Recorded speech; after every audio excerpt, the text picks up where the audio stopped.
What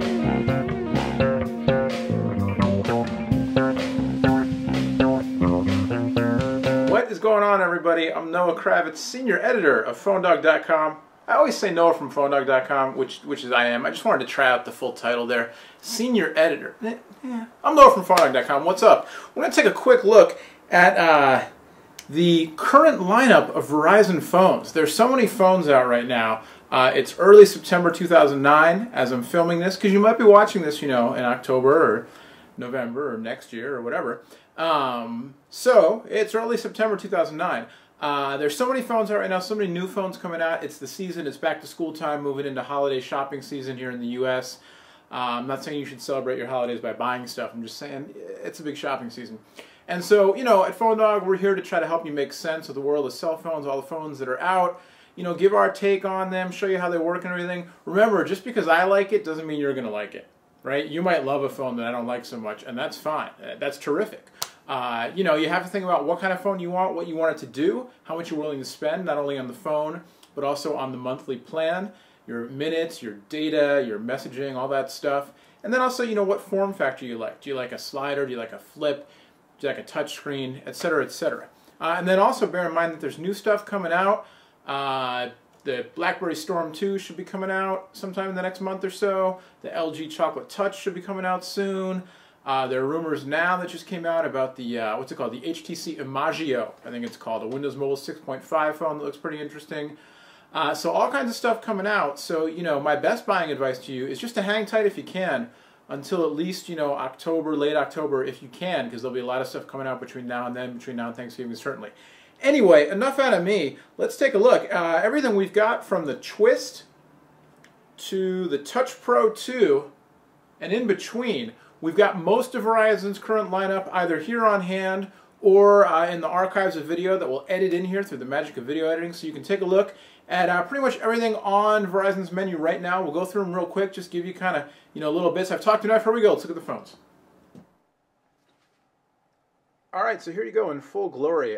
Most of Verizon's current lineup. Again, it's mid-September 2009. And some new stuff coming out soon. Let's go through these real quick. First off, the Escapade. It's a low-end flip phone. It's actually, you know, some people still like flip phones. I mean, it's still, some people like flip phones. Some people don't need, you know, we do a lot of coverage on PhoneDog of the high-end market, the smartphone market. You know. I've said that a bunch of times already. But the low-end market still accounts for a huge chunk of phone sales. And the Escapade only had it for a little bit, but so far it's tested pretty well. You can see a little smudge magnet, but it's tested pretty well. For voice quality, it's a global roaming phone, so you can take it abroad and use it with Verizon's partnership with Vodafone overseas if you're not in the US. Big buttons, easy to use, 2-megapixel candle, pretty basic camera, pretty basic, pretty low cost, so there you go. We don't have every Verizon phone on hand, so here's a list of some other low-end Verizon phones that are worth a look if you're shopping. We'll move now to the messaging phones, and we'll go right to left here. Nokia Twist, interesting device. You're either going to like the way it looks or you're really not, but I actually think it's kind of cool. The Surge that came out on AT&T, you know, another Nokia, two recent phones that kind of break the mold a little for Nokia in terms of a little bit different of a look and feel. I didn't like the Surge so much, but the Twist is actually kind of cool. It's kind of like the old LG Lotus for Sprint, similar, you know, square with a nice big keyboard, different form factor. The screen's nice and bright. You've got access to, you know, the VCast stuff, Mobile IM, VZ Navigator, everything you need. Shortcut buttons. The keyboard is really pretty nice to use. The nice thing about this weird square form factor is you get a nice big area for the keyboard. Big space bar, big buttons, easy to use, and then of course that mirror on the back. My hands must be wet or something. I'm getting everything all glistening here. Much better. Hey, what's up? How you doing? So there you go. But you know, the look, you're either going to love it or you hate it. So that's the Twist, but it works pretty well in my testing so far. The Rival, this one's been out for a little while. This is probably not the messaging phone I'd recommend unless you really like the form factor. It is nice and small. The keyboard's pretty good. You got a very small display, a little bit thick, but there you go. Motorola Rival. LG NV3, the latest in the NV line, very, very popular devices. And, you know, it is what it is. Really nice keyboard. The tilting display, I think, is nice. The smaller external display with larger buttons. A little bit more refined look. The MV2 people said it looked like a scientific calculator. This one's a little bit more streamlined. Still, you know, kind of chunky, but pretty good phone. Kind of a step down from the NV Touch, which we'll look at in a minute, but you get the Media Center, Mobile IM, email, VZ Navigator, all that stuff. I should mention that the Twist has a 2.5mm headphone jack, not 3.5mm. The Rival, you've got a standard 3.5mm headphone jack, makes it a little bit more useful as a music phone. Of course, you can always go stereo Bluetooth. I don't personally like stereo Bluetooth that much. I prefer plugging the cord right in. The MV3, 2.5mm headphone jack. So if you're looking for a messaging phone to use for music as well, that actually is something in favor of the Rival, even though I just said it's not my favorite of the bunch. And then you step up to the higher end messaging devices, and kind of two really very similar devices going head to head here. The Samsung Rogue on the left and the LG NV Touch on the right. The NV Touch, kind of the successor to the Voyager, but they can't use the Voyager name anymore because of trademark infringement problems. And the big difference between these phones, they're actually quite similar, I think, in terms of, you know, functionality and everything. But the big difference is the form factor. The Rogue, you've got the side slider with the full touchscreen on the front, and then your keyboard underneath. The NV Touch, you've got this kind of unique form factor with a full touchscreen on the outside, and then you open it up, and you've got a second display on the inside with your QWERTY board. So the NV Touch, a little bit bigger. You can see it's a little bit longer. Thickness, a little bit, they're about the same actually in terms of thickness. My big complaint with the NV Touch is you can't use the touch screen at the same time you're using the keyboard because the touch screen is on the outside. That being said, you've got 800 by 480 displays on the outside and the inside, which is pretty nice, and the keyboard is terrific. I think it's really easy to use, well spaced. You've got a big D-pad over there on the side.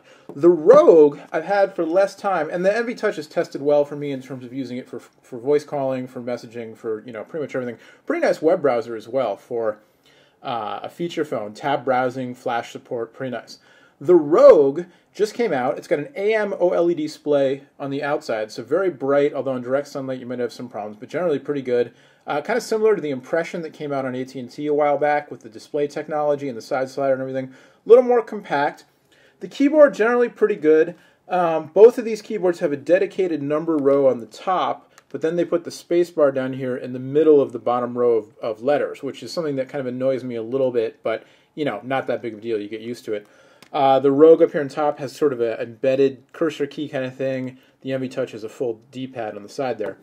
Anyway, but the Rogue, you know, really nice compact form factor, works pretty well. It's resistive touch like the NV Touch is, not capacitive. I think the NV Touch, actually, the touchscreen's a little bit, I find it a little bit easier to use. I think with the Samsung, they're both pretty even. With the Samsung, I kind of have to tweak the sensitivity settings. Sometimes when I go to make a selection, it actually scrolls on me, which, you know, I don't want it to, which is just a little bit odd sometimes. But in general, pretty good haptic feedback, you know, as I'm doing things. So there I tried to scroll and it selected on me. That just happens sometimes with me at the Samsungs. I'm not really sure why.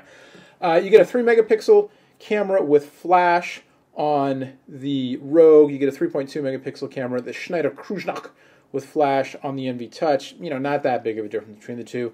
You get a 3.5mm headphone jack on both of them as well. The NV Touch has Dolby Mobile, but again, you know, pretty similar. So very similar devices. They both do quite a bit. I personally like the software on the NV Touch a little bit better, the menu system and everything, but I like the form factor on the Rogue a little bit better. So tough call between the two. The NV Touch might be cheaper right now because it's been out for longer, but if you hunt around, you can probably find, you know, if you buy online or you buy through a third party, you can probably find a pretty good deal on either of them. Check out PhoneDog.com's Phone Finder for more pricing information. So there you go, the NV Touch and the Rogue, your high-end messaging phones. Another unique Verizon messaging phone, which I no longer have on hand, is the Samsung Alias 2. While I kind of like the first Alias better, basically because it was thinner, the Alias 2 retains the dual-hinged clamshell form factor and adds an e-ink display with changing labels. The labels of the buttons actually change depending on what mode you're using the phone in.